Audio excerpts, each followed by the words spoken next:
En esta ocasión vamos a ver de forma breve el funcionamiento de un flip-flop tipo JK y tipo D. Es importante entender estos conceptos básicos porque son muy utilizados en la electrónica digital. Por acá en pantalla les dejo una definición que pueden leer para que tengan más claro el concepto. Y también vamos a leer la indicación para dar inicio. Demostrar el funcionamiento de un flip-flop tipo JK y de tipo D. Y vamos a empezar con la tabla de la verdad del tipo JK. Este componente requiere una señal de reloj que es indispensable y da la oportunidad de cambiar su salida Q y Q' en función de las entradas de información que corresponden a set, reset, J y K. En el primer bloque de combinación vemos que la señal de set y reset van a estar deshabilitadas, por lo cual nos vamos a concentrar en las entradas de información de J y K. Este simbolito aquí que está en señal de reloj lo que indica es que se va a producir un cambio o el circuito va a tener la oportunidad de producir cambios en sus salidas cada flanco negativo. Por acá vemos que la combinación de J y K en 0,0 me da una salida de memoria. La combinación de J y K en 0,1 me va a poner salida Q en bajo y Q' en alto. De igual manera, J en 1, K en 0 me va a poner un 1 en la salida Q y un 0 en salida y un 0 en Q'. Si en el flanco negativo nos encontramos a J y K en 1, lo que va a pasar en Q y Q' es el estado de memoria prima. Ahora evaluamos las entradas de set y reset. Lo primero que hay que saber es que estas señales pueden ser sincrónicas o asincrónicas y van a tener prioridad sobre las entradas de información de J y K. Si set está en 1, no importa lo que haya en J y K, la salida en Q va a ser 1. Si reset está en 1, no importa lo que haya en J y K, la salida en Q va a ser 0. Por acá podemos ver la distribución de pines del flip-flop JK en un circuito integrado. Si quisiéramos armar un circuito, solo nos guiamos con esta distribución de pines para poder tener su funcionamiento de forma práctica. En este cuadrito también podemos ver todas las entradas de información que tiene el flip-flop JK, que sería una señal de reloj, las entradas de información JK, las señales set y reset y las salidas Q y Q', que podemos diferenciar si están en alto o bajo gracias a estos LEDs. Seguidamente la tabla de la verdad del flip-flop tipo D, al igual que en el caso anterior, en este primer bloque de combinaciones, en estas primeras dos combinaciones, set y reset están deshabilitadas, por lo cual no me interesan, por decirlo de esa manera. Y la señal de reloj se produce en flanco negativo. Cuando D está en 0, Q va a estar en 0. Cuando D está en 1, Q va a estar en 1. Si Z está en 1, no importa lo que haya en D, me va a dar salida alta en Q. Si reset está en 1, no importa lo que haya en D, me va a dar salida 0. Y recordemos que Q' simplemente es todo lo contrario de lo que hay en Q. Por acá de igual manera podemos ver su distribución de pines que nos puede guiar si necesitáramos montar este circuito en la vida real. Por acá también tenemos su diagrama esquemático, donde tenemos entrada de información D, entradas de control set y reset, salida Q y Q'. Y con este simulador vamos a ver rápidamente aquí que tenemos el flip-flop tipo JK. Acá tenemos que las señales set y reset se activan en bajo, es decir, para que estén deshabilitados tienen que tener un 1. La primera combinación de 0, 0 en entrada JK me produce el efecto de memoria, por lo cual si en Q hay un 1, va a permanecer así hasta que cambiemos aquí la información en JK. Si en K ponemos un 1 y en J un 0, salida Q va a estar en bajo. Y viceversa, si ponemos un 1 en J y un 0 en K, la salida va a estar en alto.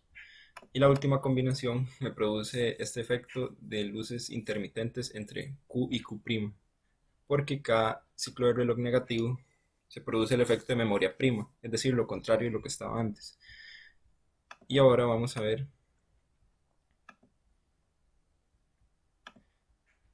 el ejemplo de el flip-flop tipo D. De igual manera, set y reset están en 1 para que estén deshabilitados porque son habilitados en bajo. Señal de reloj, salida Q y Q' y con ayuda de LEDs vemos qué pasa. Si D está en 1, salida alta. Si D está en 0, salida abajo. Y si está en bajo y yo lo quiero y yo acciono la señal de set, se me va a poner en alto. Porque set y reset tienen prioridad ante la información de la entrada D. De igual manera, si está en alto, la salida en alto y yo activo reset, se me va a poner en bajo.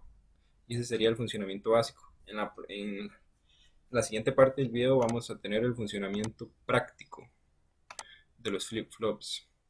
Y ya acá estamos con lo que es la parte experimental del circuito. Por acá tenemos un Arduino. Este Arduino lo que va a hacer es alimentar todo el circuito con 5 voltios por medio del cable rojo y negro, y por medio de este cable verde lo que hace es generar una señal de reloj, que es la que necesitan los flip-flops.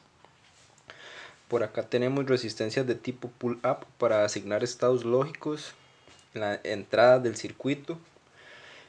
Tenemos deep switch, que de acá sale la línea de datos llamada D.